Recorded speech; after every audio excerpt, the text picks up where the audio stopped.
안녕하세요. 왼손입니다. 오늘은 특별한 경매를, 정확하게는 공매를 말씀드리겠습니다. 지금 보이는 온비드로 들어가셔서 부동산 홈페이지로 들어가셨어요.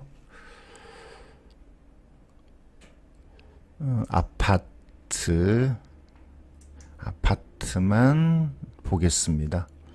아파트 중에 기타 일반 재산 이렇게 검색하시면 현재 진행되고 있는 물건이 많이 보이는데요. 일반적으로 공매라 그러면 세금을 체납해서 국가나 지자체에서 세금을 받아내기 위해서 부동산을 강제로 처분하고 세금을 회수하는 그런 절차가 이제 공매라고 하는데요. 이 공매 중에 강제적으로 처분하는 게 아닌 일반 매물과 비슷한 그런 사례들이 있습니다. 예를 들면 한전에서 사용하던 직원들이 사용하던 아파트를 처분한다거나 이런 경우는 세금하고 관련 없죠. 그리고 신탁회사에서 보유하고 있던 물건을 처분하는 경우 역시 공매라고 이름돼 있지만 실질적으로는 일반 매매와 비슷한 내용입니다. 그런데 오늘 말씀드리려고 하는 것은 위에 거하고 또 다른 LH라는, 여러분 다 잘 아시죠? 토지주택공사 LH라는 공기업에서 임대로 줬다가 서민들에게 임대로 공급했던 아파트를 그 임대차 기한이 끝나서 여러분에게, 일반인에게 이거를 처분하는, 그러니까 파는 이런 쪽의 공매가 있습니다. 이름만 공매죠. 사실은 일반 매매와 비슷한데 2019년 작년에 이런 물건이 많이 나왔었고, 특히 2019년에는 수도권의 집값이 많이 올랐지 않습니까? 이때 이 LH의 임대가 특별한 수익을 줬었습니다. 그때 어떤 방식으로 했냐면 LH 임대 아파트를 처분하는 것은 이 가격이 결정돼 있습니다. 예를 들어서 24평 아파트를 2억에 팔겠다 그러면 그때는 2억이라는 금액에 신청만 하면 되는 겁니다. 2억 이상에 사겠다가 아니고요. 그 다음에 이게 유찰되면 더 떨어지고 이런 게 아니고요. 2억이라는 가격이 결정돼 있고 이걸 사고 싶은 사람은 신청하면 되는 거죠. 보증금을 넣고 신청하면 이게 다수의 신청자가 있을 경우 이 중에서 추첨을 했었습니다. 그래서 복이 있으면, 운이 좋으면 추첨해서 이게 소유자가 되는 그런 쪽이었는데, 작년에 한 서너 번 정도 이 LH 임대에서 아파트를 보유하고 있는 아파트 수백 개를 처분했었고요. 많은 아파트들이 낙찰이 됐었는데, 이때 낙찰되지 않은 아파트를 모아서 지금 현재 공매라는 형식으로 매도하고 있습니다. 그 사건을 보여드리겠습니다. 지금 아까 제가 그 일반 기타 자산으로 검색하니까 여러 가지가 나왔는데, 요 위에 보이는 이런 사건은 보시다시피 이 한전에서 사용하던 직원용으로 사용하다가 필요가 없어서 처분하는 거니까 공매하고는 좀 다른 내용이죠. 그리고 또 앞에서 얘기했습니다만 신탁회사에서 보유하고 있는 거를 처분하는 그런 것도 세금하고는 관계없이 일반 매매와 성격이 비슷한데, 신탁 경매는 권리상의 어떤 하자를 그대로 떠안는 쪽으로 사야 되니까 위험이 내포되어 있습니다. 위험한 부분이 숨어 있기 때문에 이 부분을 여러분들이 잘 판단해야 되고요. 초보일 경우는 저는 신탁 공매는 하지 마시라고 말씀을 드립니다. 근데 오늘 지금 말씀드리려고 하는 물건은 자, 이 아래쪽에 있고요. 아래쪽에 있는데 이 양이 무척 많습니다. 지금 다 현재는 90%이고요. 물건이 많죠. 아직 더 있는데 이 물건들은 어떤 내용인지 한번 볼까요? 좀 전에 말씀드린 것처럼 LH 희망임대 아파트를 처분하는 겁니다. 소유자는 LH입니다. 그래서 이 LH가 보유하고 있는 물건이니까 등기부상 어떤 하자가 전혀 없다라고 보셔도 됩니다. 그리고 대부분의 이 아파트는 공실입니다. 임대차가 만료돼서 비어져 있는 거를 여러분에게 처분하는 거고요. 간혹은 임차인이 점유하는 것도 있는데 이 임차인이 점유하는 거는 이제 곧 임대차 기간이 끝나거나 몇몇 소수의 호수는 약간의 문제가 있는 그런 건데 어쨌든 대부분은 등기부상 문제가 없고 공실이니까 수리하고 가격이 맞는지만 판단해서 입찰하면 되겠습니다. 일단 지금 보여지고 있는 이 오산 아파트를 한번 볼까요? 오산 아파트 33평 2억 850인데 작년에 이게 낙찰이 안 돼서 이제 90%의 가격으로 처분을 하는 겁니다. 1월 28일 날 설날이 1월 25일이죠. 설날 연휴 지나고 화요일 날 딱 하루입니다. 딱 하루 1월 28일 10시부터 16시까지 입찰을 하셔야 되는데 이게 일반 공매의 입찰하고 내용이 조금 다릅니다. 조건도 다릅니다. 그래서 오늘 그 말씀을 여러분에게 드리겠습니다. 일단 물건이 매우 많은데 이 하나하나의 물건을 일일이 다 살펴본다라는 것은 보통 일이 아니겠죠. 더군다나 연휴가 끼었으니까. 여기 이 사건에 일단 들어가시면 사건 번호가 0500으로 시작됩니다. 이렇게 찾으시면 되는데 이렇게 하나만 찾으신 다음에요. 입찰 정보로 들어가시면 이 현재 진행하는 물건 전부가 다 나옵니다. 이게 128개입니다. 이건 좀 이따 얘기하기로 하고요. 요 앞에 있는 내용이 뭐냐면 어떤 조건으로 처분한다인데 이 내용을 여러분이 정확하게 이해를 하셔야 됩니다. 실수할 수 있기 때문에요. 자, 보시면 주의할 내용이나 알려야 될 내용을 쭉 적어놨는데 한국토지주택공사가 보유하고 있는 아파트를 처분하겠다. 권리상의 하자 없고 용자금 전혀 없다. 이건 믿으셔도 되죠. 예, 그리고 중요한 내용이 많습니다만 중요한 내용만 말씀드리면 128세대다. 그죠? 대부분 공가입니다.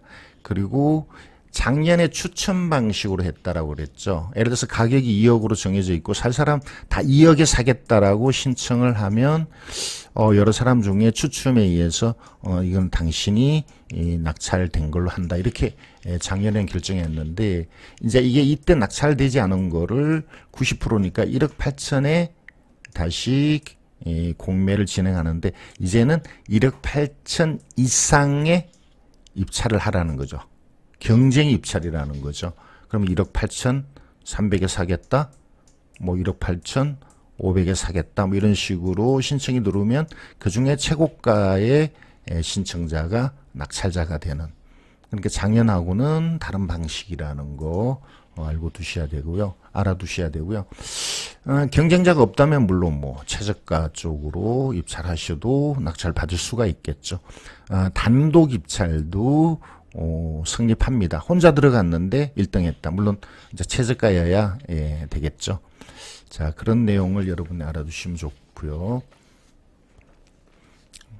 중요 내용이 좀 있습니다만 조 뒤에 또 나오니까 다시 설명드리기로 하고 이 집들을 볼 수 있다. 지금 공실인 것은 볼 수 있다라고 되어 있네요. 근데 이 날짜가 여러분이 실제 볼 수 있는 기회는 거의 없을 것 같네요. 더군다나 명절 전이어서 자, 그리고 중요한 것, 예, 1월 28일 날 입사를 한다는 거죠. 시간 10시부터 16시까지. 이게 인터넷으로 입사를 합니다. 집에서 인터넷으로 입사를 하시는데, 인터넷으로 입사를 하시려면 공인인증서가 있어야 됩니다. 반드시. 그래서 이걸 준비하셔야 돼요. 만약 명절 후에 입사를 하신다 그러면 월요일 날이 휴일이니까 28일 당일 날 아침에 일찍 은행 가셔서 공인인증서를 받으셔야 되고, 이걸 컴퓨터에 입력한 후에 입찰을 하시고 그 다음에 보증금을 납부하시면 되는데, 보증금이 요 뒤에 밑에 나오네요. 5%입니다. 다시 얘기하면 2억짜리 아파트가 이번에는 1억 8천에 입찰을 하는 걸로 돼 있다면, 만약에 여러분이 1억 8천 5백을 쓰겠다면, 이 금액으로 입찰하겠다면 이 금액의 10%가 아니고 5%입니다. 5%를 LH공사가 아니고요. 이걸 주관하는 온비더. 계좌번호가 이걸 입찰하면 계좌번호가 다 나옵니다. 납부할 은행의 계좌번호가 나오거든요. 여기 5%. 1억 8,500의 5% 이상입니다. 더 넣는 것은 상관없습니다. 그래서 5% 이상을 은행의 계좌번호에 납부하시면 되겠죠. 여기 5%라고 되어 있습니다. 10%가 아닙니다. 그리고 낙찰되면 나중에 5%를 다시 또 넣어야 돼요. 28일 날 입찰하시면 그 다음날 바로 결과가 12시쯤에 나오고요.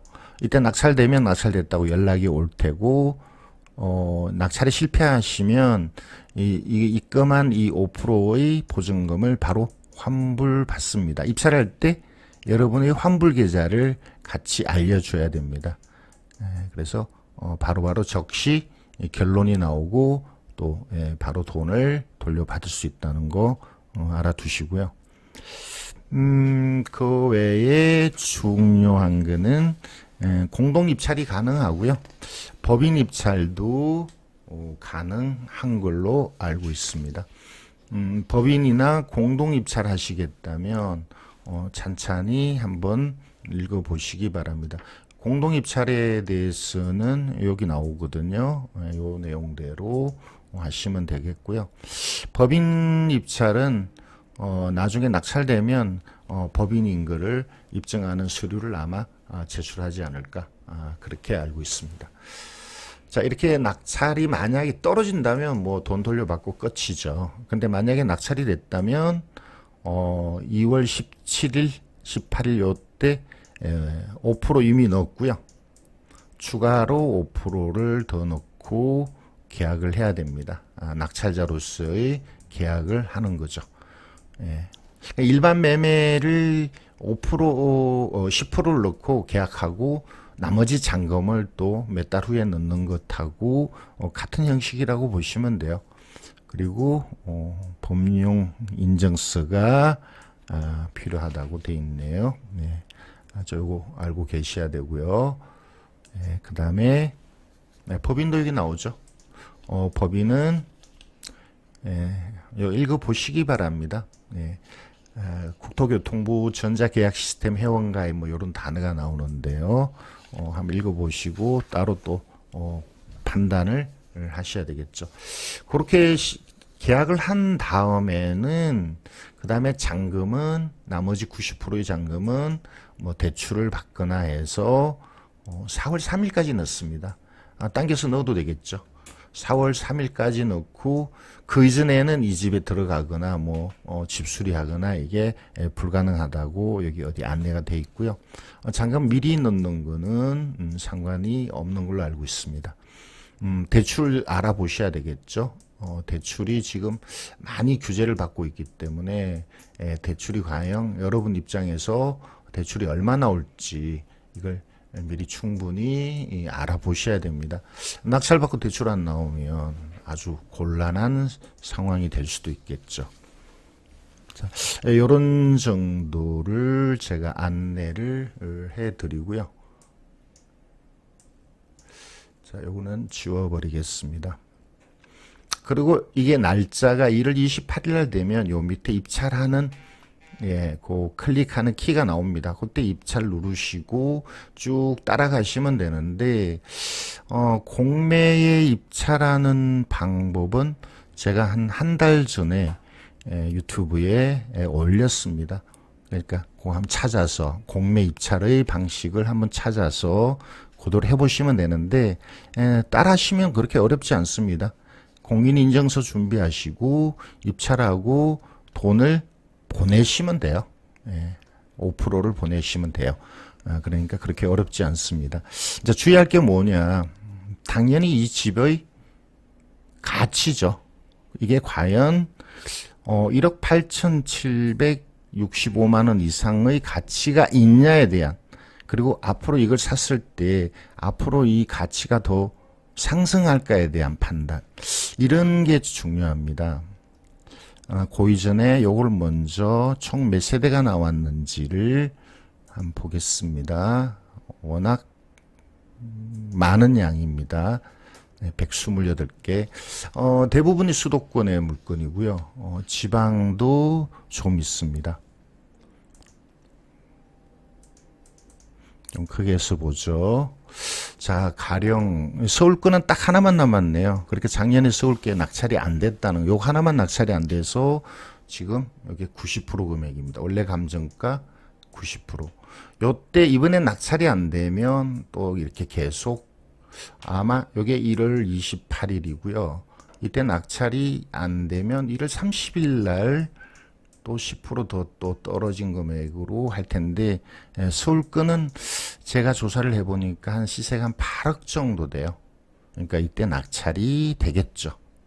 그래서 이 각각의 물건 많습니다. 많은데 여러분이 일일이 시세나 장래성이나 여러분이 감당할 수 있는 물건인지를 좀 조사를 해야 되겠죠. 많습니다. 총 128개인데요. 아래쪽에 지방의 물건들이 또 조금 있고요. 거의 110개 정도가 수도권의 물건입니다. 자, 이 중에서 과연 여러분이 어떤 걸 선택해야 될지 대략 말씀드리면, 이게 작년에 감정된 거니까 작년과 현재까지 이 부동산 가격이 상승한 지역을 선택해야 되겠죠. 이미 상승했다면 일본 물건처럼요. 상승했다면 저평가된 거는 분명할 테고, 또 하나 앞으로도 더 오를 가능성. 이게 좀 어려운 얘기죠. 어려운 얘기지만 제가 자주 드리는 말씀인데, 예를 들어서 부동산에 대한 규제도 중요합니다만 공급량이 그렇게 많지 않은, 그리고 주변도, 예를 들어서 서울 주변은 오를 가능성이 저는 여전히 있다라고 보는데, 서울 주변 중에서도 수도권에서도 공급이 너무 많은 지역은 별로 안 오르겠죠. 그래서 여러분이 이 중에서 선택해서 뭐 한 개 내지 두 개, 또는 개인의 능력에 따라서 5개, 10개 이렇게 들어가셔도 되는데, 분명히 말씀드립니다. 좋은 물건은, 예를 들어서 서울권 같은 경우는 아마 특별한 금액을 쓰셔야 될 거예요. 경쟁자가 수십 명 되지 않을까, 이런 생각이 들고요. 수도권에서 서울 외에 어디가 많이 올랐을까요? 최근에 일산, 고양이 오르고 있고, 용인, 수지가 올랐고요. 의왕이 올랐고, 그죠? 부천도 올랐나요? 인천, 영종도가 올랐고, 이런 식으로. 수원 많이 올랐죠. 그럼 수원 물건 주목하셔야 될 것 같고요. 이런 식으로 여러분이 판단하시면 될 것 같습니다. 오산은 많이 오르지는 않았지만 저는 오를 가능성이 있다라고 보고요. 용인이 이미 많이 올랐고 좀 더 오를 텐데, 용인의 모든 지역이 오른 건 아니죠. 예를 들어서 수지는 많이 올랐습니다. 근데 처인구 쪽은 앞으로도 그렇게 오를 가능성을 저는 많지 않다고 봅니다. 어쨌든 그건 제 생각이고요. 여러분 스스로 판단하셔야 되는데, 동탄 어쩌면 적극적으로 하셔야 될지도 모르겠는데, 이 금액들을, 지금 입찰할 금액들을 잘 한번 판단해 보십시오. 제가 볼 때는 이미 많이 올랐고, 많이 올랐다면 이 지금 90% 금액을 써서는 안 되겠죠. 좀 더 높은 금액을 써야 되고요. 그 다음에 이 동이나 호수도 여러분 조사하셔야 됩니다. 104동 1층이지 않습니까? 1층이 좀 많이 보입니다. 그러니까 1층, 2층, 저층이나 꼭대기층이 아무래도 좀 선호도가 떨어지니까 가격도 좀 낮춰야 되겠죠. 그런 것들을 만약 제가 투자를 한다 그러면 저는 카카오맵에 들어가서 여기는 구독션처럼 이 지도나 이런 것들이 공급이 안 되니까 제공이 안 되니까 이 안에 들어가서 일일이 그 아파트 단지를 찾아서 그리고 확대해서 이게 동양이네, 동양이면 가격이 떨어진다 이런 거를 여러분 스스로 판단해서 입찰해야 되겠죠. 동양 아니면 서양이겠죠. 이건 남양이고요. 그럼 이 아파트의 가격과 이 아파트의 가격은 차이가 납니다. 여기 1층하고 여기 중간층이면 제가 볼 때는 한 20% 정도 가격이 차이 난다고 보거든요. 예, 그러니까 여러분 일일이 동호수 위치 주변 이런 거를 체크해 볼 필요가 있고요. 그 다음에 시세. 지금 여기는 지금 경남으로 나와 있습니다만 경기도에 예를 들어서 용인 볼까요? 용인 수지의 어떤 아파트 이미 많이 오르지 않았을까요? 예, 죽전동 뭐 이런 쪽 이미 많이 올랐을 가능성이 있거든요. 한 단지를 볼까요? 죽전동보다는 상현동 단지 광교라는 이름 붙었으면 뭐 많이 올랐을 텐데요. 시세 그죠? 여기는 그렇게 많이 오르진 않나요? 어쨌든 오르는 게 보입니다. 그래서 이런 현재 가격이 최근에 올랐나 앞으로 오를 가능성, 앞으로 오를 가능성은 뭘로 봐야 될까요? 제가 여러 번 말씀을 드렸는데 제가 운영하는 카페에 들어가셔서 공급량 볼까요? 예를 들어서 경기도가 어디 갔나요? 경기도 예 여기 있네요. 경기도 용인시 제가 여러 차례 말씀드렸는데 원래 여태까지 공급이 많았었다. 그럼에도 꾸준히 안정세를 보여왔는데 올해 내년 후내년까지 공급량이 예전에 비해서 많이 줄어들었죠. 거기다가 위에 있는 분당이 무지 오르락고 그죠? 예, 여러 가지 호재, 서울 접근성. 그래서 용인이 많이 오를 이미 많이 올랐습니다. 그런데 앞으로도 더 오를 가능성을 저는 보거든요. 자, 이런 거를 따져서 여러분이 물건을 고르시고 그리고 입찰을 하시면 되는데 여러 개를 하시기를 권합니다. 여러분이 하는 걱정 중에 한 3개 들어가고 싶은데 3개 다 돼버리면 어떡하지?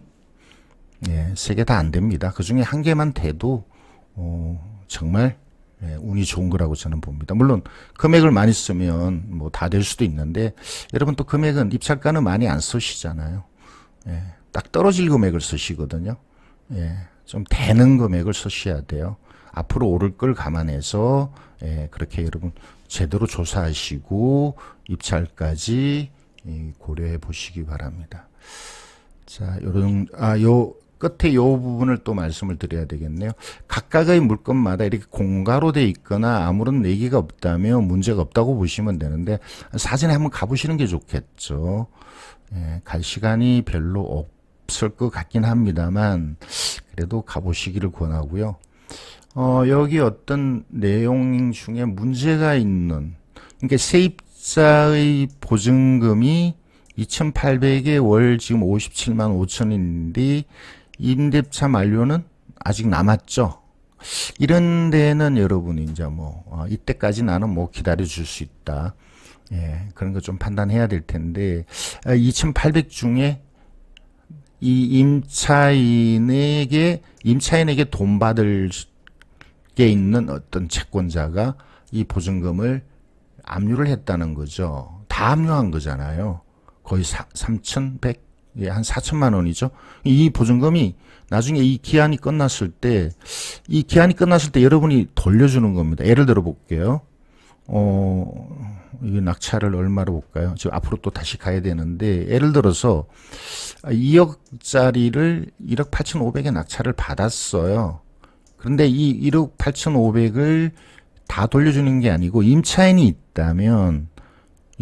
이렇게 살고 있다면, 예를 들어서 1억 5,800에 살고 있다면, 이 1억 5,800을 나중에 나갈 때 여러분이 돌려줘야 되니까 이 금액을 뺀 금액을 LH에 납부합니다. 1억 5,800 이런 금액을 뺀, 그러니까 한 2,700만 원만 LH에 납부하면 돼요. 이거는 뭐 대출 받을 수도 없겠죠. 대출 안 받아도 되고요. 이것만 LH에 납부하고 나머지는 이 임차인이 계약이 만료되는 올해 5월 달에 나갈 때 1억 5,800 돌려주시면 돼요. 자, 그런데 이 1억 5,800이 임차인의 채권자에게 넘어갔다는 거거든요. 그럼 이거는 여러분 입장에서는 이제 안 돌려줘도 되는데, 그죠? 이미 넘어갔으니까 돌려준다면 여기를 돌려줘야 되죠. 새마을금고에 돌려줘야 되는데 그동안에 이제 월세를 받으시면 되는데 5월 달에 안 나가면 어떡하나?